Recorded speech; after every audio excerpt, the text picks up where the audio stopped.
November തൊട്ട് ദുബായിൽ traffic കുറയും. Latest road work and traffic updates ഒക്കെ നോക്കാം വിത്ത് ബേസ് മീഡിയ അപ്ഡേറ്റ്സ്. പുതിയ സാലിക് ഗേറ്റ്സ്, ബ്രിഡ്ജസ് ഒക്കെ വരുന്നതോടെയാണ് നിങ്ങളുടെ ഡ്രൈവ് ഈസി ആകാൻ പോകുന്നത്.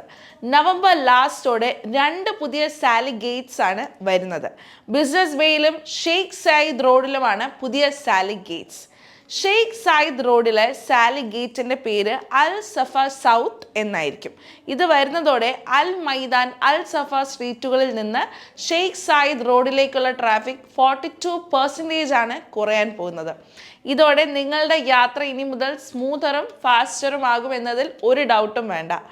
അൽ ഖെയിൽ ഡെവലപ്മെന്റ് പ്രൊജക്ടിന്റെ ഭാഗമായിട്ട് 2 പുതിയ ബ്രിഡ്ജസ് ഓപ്പൺ ആകുന്ന കാര്യം നേരത്തെ RTA അനൗൺസ് ചെയ്തിരുന്നു. ആദ്യത്തെ ബ്രിഡ്ജ് സബീലിലാണ് വരുന്നത്, which connects Zabeel palace street and Oud Metha street.